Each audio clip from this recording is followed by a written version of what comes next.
lamang yosi sa tabi. Sa di kalayuan ay merong sigawang animoy sa tingay nakakabingi. Biglang may aninong agad sumulpot na lumapit ay agad ako na hinila. Pare pwede mo ba ako tulungan? Pare merong gusto sa akin kumuha. Sabi ko pwede ba teka lang muna.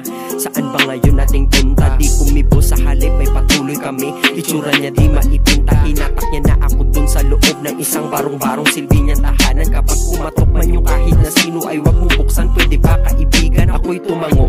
Kahit naguguluhan ay pinilit ko siyang sundin. Dinig sa labas mga taong sigaw na sigaw. Tipong bahay handa ng sunugin. Uy Eloy ba't di ka pa dyan lumabas? Sabay bato sa pintong maliit. At kitang kita ko sa sulok si Eloy na mamaluktot habang nanginginig. Kaya di natiis nitong kalooban ko. Nagpumilit ako lumabas. Sa awa ng Diyos nang ako'y makiusap ang galit. Bumaba na rin sa wakas. Baka pwede po ako na bahala. Kakausapin ko lang aking tropa. Mainit man din sa mata nila. Kaguluhan pilit din nilang pinahupa. Pare ano ba nangyari?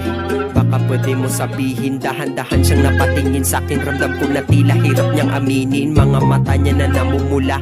Pakiwari sa akin nangungusap. Patawad pare kung natamay ka pa. Pagkatapos ay bigla sa aking napayakap. Medyo naguguluhan di pa ako naniwala sa lumabas niyang salita. Pare pasensya na totoo yung mga nadidig mo sa akin sa mga balita. Ako ay nagnakaw upang maibenta at maibili. Bisyo ko na droga ngayon ay kalat na sa ating lugar. Kaya tinggal nila sa akin ay nagbabaga. Ramdam ko na sa payat niya na pangangatawan. Sikmura niya lagi pang kumakalam. Tahimik na rin sa labas. Ako'y bibili muna upang tiyan mo magkalaman. Pabili nga ako aling nena ng tinapay. Samahan mo ng kape. Biglang alingaw-ngaw ng mga putok ng baril. Kaya doon ay nagulat kami. Sukling nila pag di ko na inatupag. Tumakbo ako upang tingnan si Eloy. Inabot ko doon ay bukas niyang pintuan. At mga dugo sa dingding niya nakahoy. At sa isang sulok na madilim nakahiga dugo ang katawan. Oo isang taon na rin ang nakalipas. Ang kwento ni Eloy biglang wakas